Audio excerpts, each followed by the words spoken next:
Hello wrestling fans, the Wrestling Wizard here, and welcome to Raw in 5, the weekly show where we look at the top moments in under 5 minutes from Monday Night Raw. So let's get to it. Now I gotta be brutally honest, I thought tonight's show fell flat on its face. Now in terms of draft picks, let's have a look.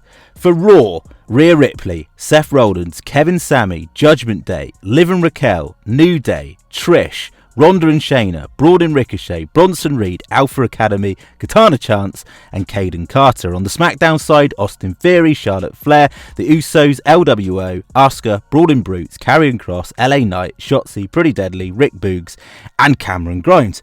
Well, that's a mouthful. Now, there isn't any massive standout picks. I like that Ronda and Shayna have been added to Raw. It adds some credibility to the tag team women's division.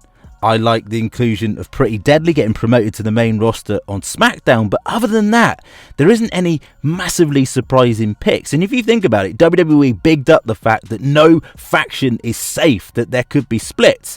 And we've seen absolutely zero splits. And that, of course, is a good thing for the Judgment Day. I'm happy that they've been drafted together. I do wonder why Rhea was drafted separately to the rest of the Judgment Day, but that's another story. Also, same goes for the Bloodline.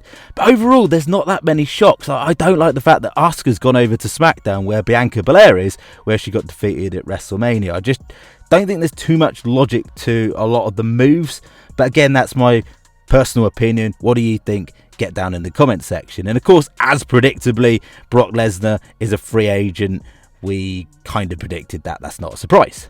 That being said, you've got to believe that WWE have got some post WWE Draft shock surprises up their sleeves, and maybe one of their surprises is the return of Bray Wyatt, because allegedly WWE, well, this is pretty factual, have hired a new writer for the Bray Wyatt storyline. So obviously that's good news for Bray Wyatt fans, good news for Alexa Bliss fans, Uncle Howdy fans, so hopefully we'll see them return soon. Now, being brutally honest, there wasn't too much on this show to write home about. There were a few highlights, like I'm absolutely loving the heel work that Dominic Mysterio continues to do, loving the Judgment Day, really enjoyed the matchup against the LWO, which seems to put an end to this rivalry. I don't think it will be the end, because remember, Damian Priest is fighting Bad Bunny at Backlash, so I'm sure there's going to be a faction war of some sorts again.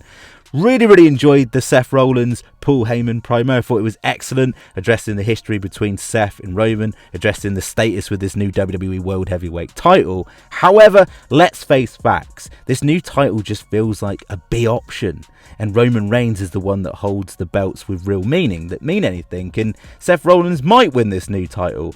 But at the same time, Seth Rollins has been a gatekeeper for so long in WWE, showing up every single week, being a superstar, and I feel like it's just the consolation prize by having this new belt exclusive to Raw. That's just my personal opinion.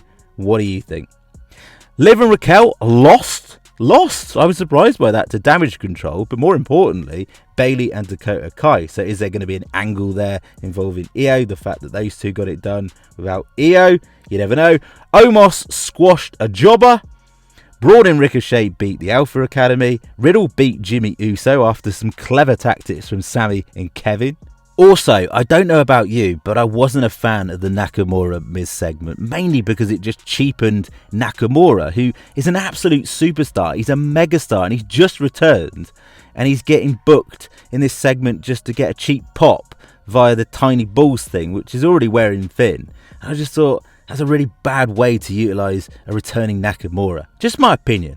One match, however, that saved the show, in my opinion, was the matchup between Solo Sikoa and Seth Rollins. And even though this great match ended in a disqualification, it's a disqualification that made sense, because the Usos seemingly came out against Roman Reigns' wishes and caused a distraction, caused a disqualification, and it adds multiple layers to the Bloodline storyline, which is tasty. And I'm a massive fan of the Bloodline being all on the same show, because you can continue that storyline. I think you probably guessed from my vibe, I wasn't a massive fan of the show. It's the lowest grade I've given a show in a long time. Maybe I built my expectations up, but I just generally feel it was a bit underwhelming. So in that case, I'm going to give it a D.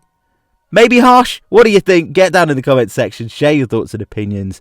And as always, be very much appreciated if you could like the video, share the video, and even better, subscribe if you're new. We'll catch you in the next one.